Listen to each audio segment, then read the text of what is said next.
那我们这个单元呢，要讲的是有关 Python 程式语言基础与流程控制。不过这边要特别讲一下哦，我们这个它是属于我们这个课程的一些基础复习哦，它并不是入门课程哦。所以如果说是首次哦，这个学习 Python 程式语言的话，可能还是要去找一下有关 Python 程式设计入门的课程，我来去做观看。好，那首先呢，我们先来看一下这个 Python 的变数与宣告。为什么会去提这件事情呢？因为呢，这个程式语言里面的这个变数哦，跟我们在 Python 程式语言里面所使用的变数哦，稍微有点不太一样哦。我们先看一下哦，变数呢，它通常是由资料形态哦以及变数名称哦组合而来。那什么是资料形态哦？资料形态呢，它指的是说用来跟记忆体啊去定义啊，或者是用租用的方式哦，跟记忆体空间哦要一个这个大小。这个大小呢，根据它的资料形态，有可能是需要是这个1个 byte 哦，那有的是4个 byte 哦，甚至呢有些是8个 byte。好，那这个空间大小基本上就是根据你实际上的需求下去去做规划。好，然后另外一个叫做变数名称，变数名称呢，它是用来识别哦，我们现在目前所使用的这一个记忆体空间它的所在的位置。因为一般来讲，我们记忆体空间它是一个记忆体地址啊，或者是这个记忆体的位置。好，那这个位置呢，每次我们去跟系统要求去做这个请求的时候呢，它的位置哦，有可能都是在不同的地方，所以我们很难去把这个位置去把它固定下来。所以我们用了另外一种方式哦，就是我们去定一个所谓的变数名称。这个变数名称呢，就是在这个记忆体空间上面的一个别名哦。也就是说，如果我们需要去对特定的记忆体空间下去做操作的话，我们只要对这个变数名称下去做处理就可以了。好，那为什么我们会需要在程式语言里面去定这个变数，而且必须要去设定这个资料形态呢？那是因为我们这个早期的这个系统记忆体啊，其实空间是有限的哦，容量是有限的，所以呢，我们这支程式呢，要能在这个系统里面能去顺利的去做执行的话，这个系统它要先去确定说，你这个应用程式啊，到底会使用到多少的记忆体空间？那它要怎么知道这件事情？它就是看你目前会使用到哪些变数啊，以及这些变数呢，它目前所需要的资料形态啊，又是多少大小的这个记忆体空间啊？那透过这种方式，它就有办法去判断说，这个应用程式哦，能不能顺利的在这个系统上面去做执行哦？好，那也是因为这样子啦哦。这个程式设计师呢，如果说他再去设计一些这个在他的程式想要放在一些比较小的这个系统上面去做执行的话，他对于这个记忆体的这个资料形态，应该说变数的资料形态哦的设计啊，基本上就会变得比较斤斤计较哦。那所以在这个部分啊，通常设计这个人员通常都会很伤脑筋哦。好，那在 Python 程式语言里面呢，它就省去了这一段就是说，开发者如果他需要使用这个变数来去储存一些资料的话，想用就直接用，他不用去考虑这个有关这个资料形态上面的一些问题啊。不过其实后面还是会遇到了啊。不过他在一开始使用的时候啊，或者他在入门学习的时候，他是不用去考虑这个细节。好，例如说我现在有一个数字1。我想要暂时性把它存起来，好，那存在什么样的地方去，我们就用一个名称把它给存起来。好，像我们这里的名称就用的就是 number。好，所以呢，当我要去这个取得 number 里面的东西呢，我就会拿到这个数字1，我就会拿到这个数字1。可是我们在其他程式里面去做使用的话，第一个我们要先把这个 number 明确的宣告起来。好，宣告呢是指说我现在要规划一个记忆体空间，这个记忆体空间呢，它的名称就叫 number， 然后呢，我打算把数字1给放进去。那我要去跟系统去要这个空间的时候，必须要先跟系统先这个讲好是到底是需要4个 byte 还是8个 byte， 一开始就要去做讲好。那在 Python 里面呢，它就先省略了这一段省略这一段，就是说使用者开发者想用就直接用，想要直接用哈。例如说我们现在有个10,000,000然后呢，我想要把 hello 给放进去，比如说我现在有一个文字假设是 hello world。那我现在想要把它暂时性的储存在某一个位置上记忆体上的某一个位置上，然后叫到10,000,000，想用了就直接用，我们就直接写10,000,000等于 hello world， 我就直接去做使用像如果说我现在有一个清单例如说我现在有一个 my list，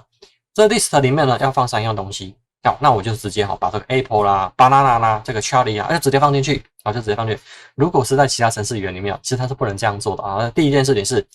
你要先决定好你的变数名称。好，接下来呢，你要去决定好你这个变数名称要规划多大的记忆体空间，就是资料形态的部分。好，等这一段确定好之后呢，完成初始化，我们刚刚没有提到初始化这件事的，完成初始化之后，才可以把你的资料摆进去。不过在Python里面这些细节就省掉，就是如果说你有一个资料不管是数字也好，或者是文字也好，或是一份清单也好，你想要暂时性的把它存起来，你总是要有一个东西有一个名字或是有一个这个空间把它存起来你就直接把那个名字打出来就可以了就是把名字打出来，这时候呢，它就可以直接把它放到这里面去了。那后面怎么样去做运作了？这个就不用让开发者去伤脑筋了好，那变数名称刚刚我们提到资料形态与变数名称嘛我们来看一下这个变数的命名规则。好，我们在这边的简标上面虽然写说这个变数在命名的时候它没有特别的要求你想到什么变数名称，你觉得它适合放什么就直接放进去不过呢它还是需要去遵守一些基本规则啦。好，那我们先讲一下早期我们在做这个程式设计入门的时候，我们通常最常碰到的变数名称是什么可能是 IJK 或者是 ABC 或者是 SYZ 可能很简单的这个字母就直接拿来当做变数名称行不行这个没有什么行不行的问题只要这个你喜欢这个没有什么不可以可是呢过了这个入门的学习之后呢，当你的程式码越写越大越写越大的时候，这时候我们会希望你可以用一些英文单字为什么要使用英文单字？因为这个英文单字呢，它可以表现出你在这一段程式码里面这个变数它真正的意境什么意思？例如说，我现在有需要一个变数来去帮我把某一个资料去做这个次数的累计的计算。好，这个时候呢，你可能使用count C-O-U-N-T 使用这个单字下去做这个变数资料的储存如果说你是要做这个资料的索引这个索引值呢，它现在目前这个移动到什么样的地方去这个时候我们会建议你可以使用 index 这个单字INDEX 来当做你的变数名称。当然了，有一些人的习惯还是说我就直接用这个没有用过的名称嘛，叫做 I 啦 J 啦 K 啦或者 A 啦 B 啦 C 可不可以这个没有什么不可以的只是说如果说当你的这个程式码越写越大越写越大，上面的 I 呢跟下面的 I 呢可能 I 的地方不一样你可能会有时候会误会说上面的 I 怎么这个程式码跑到下面之后呢但是因为其实变数它有所谓的生命周期在不同的生命周期里面呢，它可以使用相同的变数名称，可是它意思是完全不一样的在上面的用途跟在这个生命周期内部的这个变数虽然名字看起来是一样的，可是它的这个资料储存方式是在不同的地址上面在不同地址上面。好，不过这是比较细节的部分的啦这边我们要讲的是如果你要使用英文单字下去做命名的话当然了，这个英文字母有大小写嘛，从小 a 到小 z 大 A 到大 z 这个你可以这个根据你的需求下去做撰写，根据你需求下去做使用。好，不过这边要特别注意到，即使它是相同的单字，但是你的英文的大小写是不一样的甚至你只是一个这个起头语是大写，然后后面都用小写它们就是不同的变数那这件事情呢，在大部分程式语言其实都是这样，只有少部分的程式语言，不同的单字应该说相同的单字不同的大小写它会把它认为说它们是相同的变数，可是这是非常少非常少的程式语言会有这样子的状况大部分呢，你只要即使英文字母完全相同，只要大小写不同它就是不同的变数要特别去注意这件事情。好，那既然我们前面提到了这个变数名称呢，它没有所谓的命名规则的这个要求，所以呢，我除了英文字母之外，我能不能用数字当然数字是可以使用的，可是它数字了，它还是有一些规则首先呢，数字它不可以当做变数的起头例如说你可能会需要去设计一堆 number 那这时候你可能就会用这个什么 number one 做变数 number two 做变数这个语义讲起来很正常可是有些人他会希望说这个数字摆前面这个 one number two number 用这种方式这样行不行？数字其实不能摆在变数的前面，为什么？因为呢它这个直译的过程或者其他程式语它在编译的过程，它会误会那个就是真的数字那是真的是那个数字是跟变数下去做这个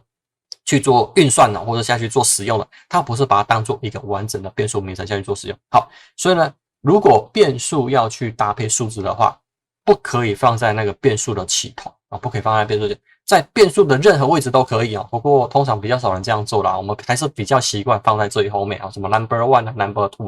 用这种方式下去放。好，那既然这个英文字母可以使用这个阿拉伯数字也可以下去做使用，那特殊符号那不能去做使用。什么叫特殊符号？例如说我们在键盘上面可以看到什么加减乘除这个在某些情况想一下这个加减乘除看起来就好像是这个数学运算符号所以呢这个理所当然这些特殊符号应该是没有办法很简单的当做变数下去做使用。好，那其实啊，里面还是有一个例外哈。我们现在目前呢，在所有的特殊符号里面，只有底线，只有底线。这个底线呢，它是可以搭配变数命名名称一起下去做使用的。好，所以呢，在某些情况下啦，例如说这个早期在设计这个单晶片的开发者他希望它的变数名称比较小因为它有可能它在那个排版上面的需求，它需要有一个变数名称比较小，而且它需要把很多不同的这个变数把它堆积在一起。例如说它可能会用什么0001，然后一直写到0A、0B、0C、0F，再来是1011，用那个16进位的表不下去排。可是呢，它透过这种方式，如果要去当做变数的时候，这个时候它就会因为这些基本规则，让它没有办法去做这件事情。因为我们有提到嘛，数字它不可以当做起头，所以这个时候他就会想到说，那不如我就用这个 H 当做，因为16进位嘛，他说 H， 所以他用 H 或是用 X 把它当做什么 X00、X02、X02来去规避来去避免这个数字变成它的这个起头。好，那有时候有一些开发者会觉得说，哇，这个任何英文字母看起来是很刺眼这个 X00、X01或者 H00、H01看起来就太刺眼了能不能让这个字母不要这么明显？这个时候呢，这个底线这个底线，因为它是在整个这个文字的符号里面呢，在表面上看不到，它只有一个小小的底线一个小小底线。所以呢，如果它真的有这样的需求它需要用数字来去做这个变数名称命名的话，因为数字不可以摆第一个所以呢，能摆在第一个呢，就可以使用底线所以它就直接使用底线00底线01底线02它就可以这个有效的去使用这些变数名称了。好，那除了这3个规则之外啦那是不是我们想到任何英文单词都可以当做变数下去做使用例如说这个 if 或者是这个 for 或者是这个 return 或者是这个 continue刚才我们在讲你都要符合意见的英文单词都可以拿来去做使用。可是我刚才讲的那几个它偏偏刚刚好就是不行为什么？程式语言呢，它有所谓的保留字这些保留字它是不可以当做变数下去做使用的有哪些文字那我们这边这个表这个是 Python 的保留字保留字基本上就是系统关键字，它的优先权高于变数高于变数，也就是说它只要出现的话，它会去做它应该做的事情像我们这上面如果出现 true 出现 false 出现 if else if else或者是这个 define for is return 你在上面看到像是那个 pass not try这些都是系统保留字所以只要是这些字呢，基本上你就不可以拿来当做变数去做使用。好，像有趣的问题来了，如果是初学的开发者我怎么知道这个程式语言或者这个系统的保留字到底有哪些我们先讲一下这个不同的程式语言之间的保留字这个大同小异大同小异这个差不多是20几个保留字到30几个保留字啦可是你严格讲起来，不同的程式语言之间的保留字还是有些许的差异些许差异。好，那要怎么样来去避免使用到保留字这个如果是以前这个讲法的话通常要靠什么？要靠那个什么技术手册或者技术文件这个使用前先详阅公开说明书先看一下哪些可以用，哪些不可以用，或是有哪些这个规则好，那可是你知道我们的习惯这个不是每个人都会去看说明书啦这就是我们在这个相关程式语言课程里面通常都会去提到一件事情，就是当你要写程式的话最好找一个好用的程式码编辑器不是文字编辑器是程式码编辑器程式码编辑器跟文字编辑器还是有这个一定上的这个差异在早期我们没有好的开发这个工具的时候，我们没有得选择啦就是文字编辑器。好，对于现在来讲呢，通常我们会找这个好的程式码编辑器程式码编辑器它最大的差别是什么？不是说专门拿来写程式，而是当它碰到跟程式码有关的特殊关键字或者特殊的样式例如哪些？你写数字会有数字的颜色，你写文字会有文字的颜色你写变数会有变数的颜色当你写到关键字或保留字它们就会有特殊的颜色所以呢，当你在这个打变数的时候，通常你看到那个颜色会是你熟悉的例如说蓝色例如说是蓝色好，然后当你下了一个假设你现在想到一个关键字，这关键字呢是这个from FRON 好，你把这个关键字打上去之后，你发现它怎么不是变数的颜色你发现它不是变数的颜色呢，你就可以知道说这个应该是有问题这个字是不可以用的。好，那这个通常你从画面上可以立刻就直接下去做判断。我们在早期是什么样？早期是程式写完之后呢然后送到直译器或者送到编译器等它吐错误出来我才知道哦。那有时候那个错误啊写的跟天书一样哦，这个没有看过那个内容的这个开发者通常是不太容易了解上面到底写了什么东西啊。我那个资讯是有用的，那个资讯是有用的哈。好，我们现在目前讲完了这个有关这个 Python 的这个变数Python 变数就是里面会有所谓的资料形态跟变数名称，只是在 Python 里面呢，我们不用去宣告所谓的这个资料形态甚至连宣告都没有想用我就直接下去做使用。好，然后再来就是变数名称的命名基本上你要去符合一些基本规则。如果说你开始初学的话，使用什么 IJK 啦、ABC 啦或者 SYZ 这个无伤大雅，这没有什么关系。可是你后面当你的程式码开始写的比较复杂的话，我们会希望说你可以在上面去使用一些符合你意境的一些英文单字。好，那在这里面如果说当你使用英文单字这时候我们就会有大小写的问题。好，然后呢再来就会有能不能使用数字的问题。好，再来能不能使用特殊符号的问题。这我们刚才都有提过了。好，那我们这个单元呢就先讲到这个地方。